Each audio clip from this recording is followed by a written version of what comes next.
Derian.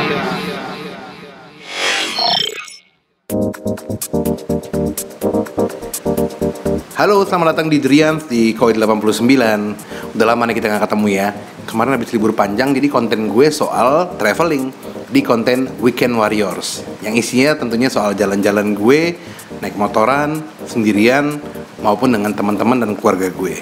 Nah, hari ini kita akan kembali lagi di Koi 89. Kita akan ngebahas soal dunia ikan koi.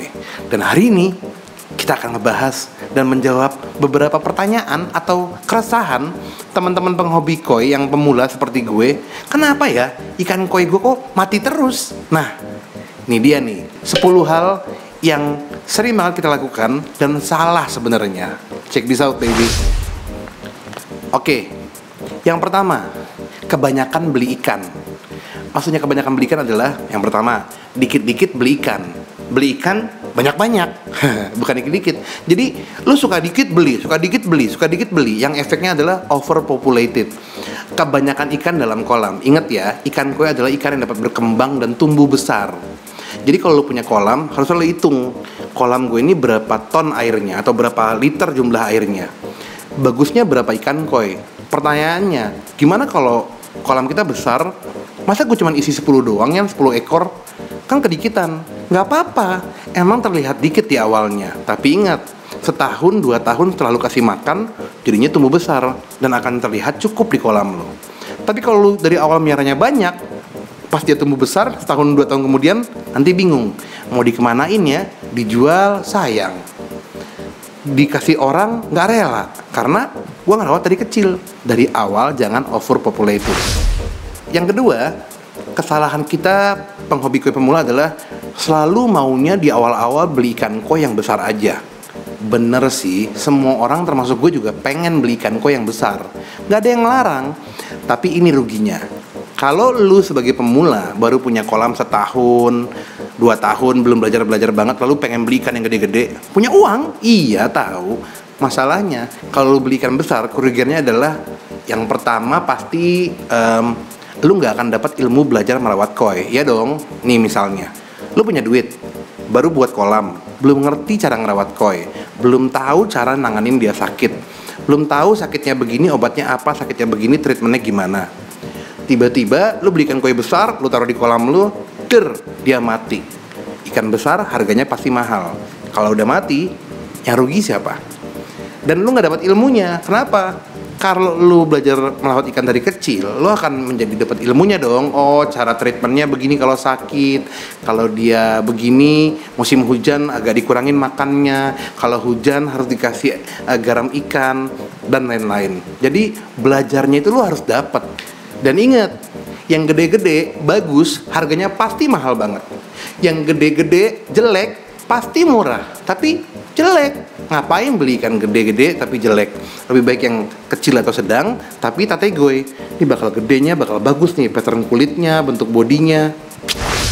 Kesalahan ketiga yang sering dilakukan adalah kita jarang mengganti air kolam, atau bisa disebut namanya water changing. Yang paling terbaik dalam water changing adalah water dripping 24/7, alias lo memberikan tetesan air dengan jumlah tertentu selama 24 jam setiap hari, jalan terus di kolam lo.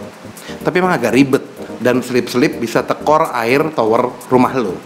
Kalau gue pakai cara yang nomor 2, yaitu water changing. Water changing adalah lu melakukan pengurangan air kolam lu setiap hari minimal 10%, maksimal 20%, dan lu isi kembali dengan air yang baru. Kenapa? Dengan proses tersebut itu bisa membuat air kolam lu selalu fresh. Yang kedua, itu bisa membuat tipuan dengan ikan koi kita. Apa tipuannya?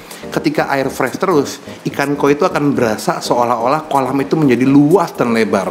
Yang dampaknya ikan koi jadi nggak stres dan jadi nyaman dan jadi enak ngembangin tubuh mereka. Jadi bisa growing fast, tumbuhnya lebih cepat.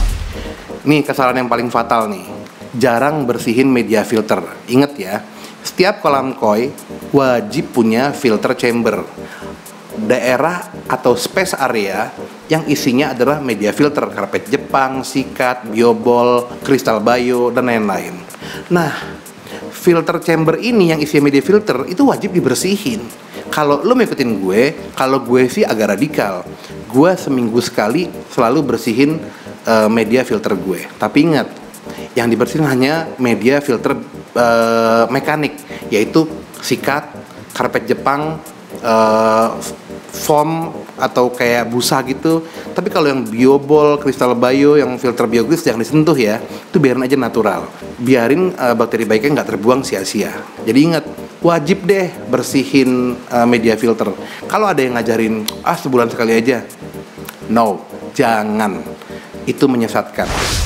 Nomor 5 adalah udah bersih media filter, kadang-kadang kita suka jarang atau males yang namanya backwash. Kalau water changing itu mengurangi air setiap hari lalu mengisinya lagi dengan air baru, backwash ini beda. Backwash adalah lu menguras air yang ada di filter chamber lu. Backwash ini sama, lu lakukannya ketika lu mau membersihkan media filter lu seminggu sekali. Jadi backwash ini adalah semacam lu membuka keran atau pipa yang ada di filter chamber untuk membuang semua airnya yang tentunya di setiap dasarnya filter chamber kita itu mengendap kotoran-kotoran, lumpur, dan macam-macam. Jadi harus rajin yang namanya backwash biar filter chamber selalu bersih dan tidak terlalu banyak mengendap kotoran di dasarnya.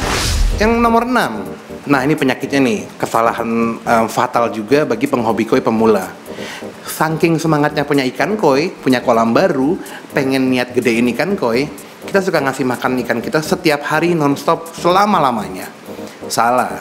Manusia ada puasanya kan? Tahu dong fungsi puasa itu apa? Selain emang untuk membersihkan diri, belajar sabar dan menahan rasa lapar dan menahan nafsu, yang paling penting adalah puasa juga menjadi sebuah ajang detoksin, alias mengurangi atau menghilangkan racun-racun yang ada di dalam tubuh kita. Nah sama, ikan koi juga butuh yang namanya puasa seminggu sekali. Efeknya apa nih? Alias keuntungannya apa kalau ikan koi puasa seminggu sekali? Pertama, pencernaan ikan koi dan tubuhnya tetap sehat. Ada satu hari yang dia menjadi puasa, fresh, jadi besoknya dia lapar lagi. Yang kedua, air kolam ada satu hari yang menjadi bersih banget. Nggak ada makanan, nggak ada sisa makanan, nggak ada kotoran ikan, karena otomatis karena dia puasa, fesesnya atau pupnya menjadi sedikit. Jadi inget tuh, puasa seminggu sekali itu wajib. Kalau gue setiap hari Jumat, gue pasti puasain ikan koi gue. Sabtu mulai gue kasih makan lagi. Nomor 7, kesalahannya banyak banget nih yang buat kolam koi tapi nggak punya aerator. Alasannya nggak perlu lah, ikannya masih kecil lah, oksigennya cukup kok. Lalu waterfall atau air terjun gue deras kok Yan. Salah. Kalau bisa dan wajib sih sebenarnya, aerator itu penting dan wajib ada di setiap kolam kita. Walaupun air terjun yang di kolam lu sudah besar. Kenapa? Aerator itu fungsinya untuk meningkatkan atau memperbanyak kadar DO atau kadar oksigen terlarut di dalam air kolam kita. Yang pentingnya oksigen itu adalah ya untuk ikan koi kita sendiri. Satu, buat mereka segar.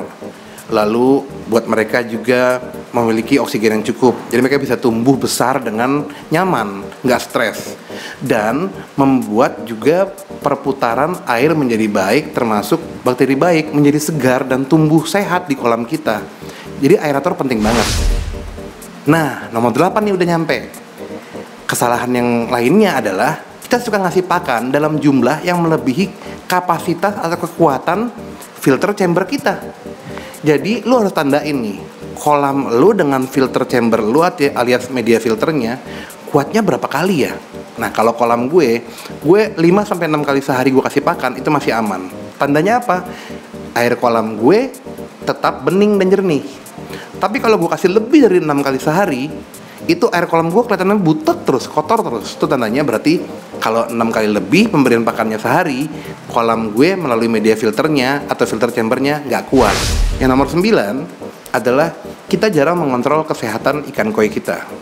Jadi cuma kasih pakan, asik ngerawat, asik backwash, water changing, tapi lupa dikontrol. Ingat ya, merawat ikan koi juga perlu dikontrol. Selama lu menikmati ikan koi pas lagi kasih pakan, atau pas lagi duduk di pinggir kolam, lagi berdiri, lagi santai dengan keluarga, diliatin bodinya ada yang merah nggak, kulitnya ada yang lecet nggak, dia suka mojok sendirian nggak, nafsu makannya berkurang nggak. Nah, ketika tanda-tanda dia sakit itu ada atau ada yang aneh, segera lakukan pengobatan. baik diangkat di bak karantina atau diobati langsung di dalam kolam. Ya banyak kok konten gue yang ngebahas soal itu, cara ngobatin ikan koi, cara karantina, tonton aja ya. Yang terakhir, akhirnya sampai juga. Ini adalah kesalahan nomor 10 yang biasa terjadi pada penghobi ikan koi pemula seperti gue dan lu mungkin.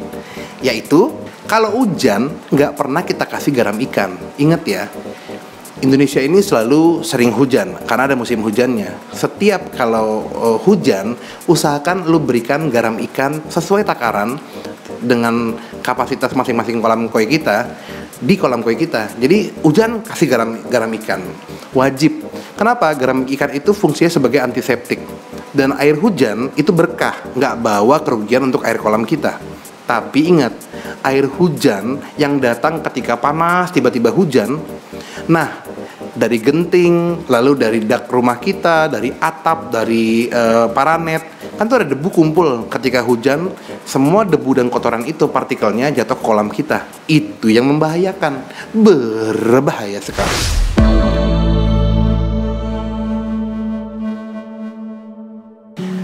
Gimana nih?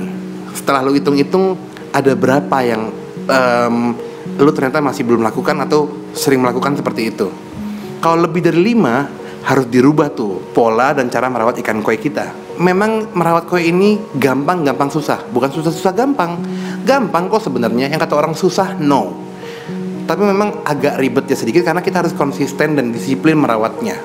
Jadi buat lo, ayo semangat merawat koinya. Jangan lupa disiplin ilmunya dipakai, karena merawat koi itu nggak bisa sedikit-sedikit, udahlah ini sekali-sekali gue diemin aja deh, seminggu gue nggak usah ganti air. Nggak bisa, pasti sakit. Karena ikan koi itu tidak bisa menerima perubahan sedikit pun, baik suhu, pH air. Ketika ada yang berubah di air kolam kita itu, atau ada apa di kolam itu, pasti koi tahu dan merasa, dan akan membuat mereka stres, dan akhirnya gampang sakit. Nah, buat teman-teman yang baru gabung di Drians, baru nonton, kalau mau tahu konten lainnya soal dunia ikan koi, bisa lihat tuh di CC atau kartu di atas. Itu banyak banget link gue kasih konten-konten soal ikan koi dan cara merawatnya yang gue sharing di konten gue ini. Dan yang mau tahu soal dunia motoran, liburan, traveling, makan-makan, kulineran, dan lain-lain, termasuk keluarga, juga bisa lihat tuh di kartu di atas. Kalau suka dan menganggap konten ini berfaedah, jangan lupa di subscribe ya. Kalau lu bantu gue subscribe, tentunya bukan cuma kebanggaan buat gue, tapi itu membuat gue semangat dan akan membuat banyak lagi konten yang berfaedah dan bermanfaat buat lu. Salam sehat semuanya, stay safe. Doa gue juga buat sahabat gue nih, Wawan, yang keluarganya lagi terpapar virus corona. Cepat sembuh ya, Wan. Semangat. Dan buat yang di Indonesia dan di dunia juga sehat-sehat, jaga kesehatan banget. Kurangi berkumpul dan bepergian ya. Liburan lupakan saja dulu lah. Kita tunggu corona hilang, kita liburan rame-rame lagi. Kita ramaikan dunia wisata Indonesia. Salam isi goy, cheers baby. Assalamualaikum. Teman-teman jangan lupa like and share ya, biar kami bisa umroh sekeluarga. Terima kasih.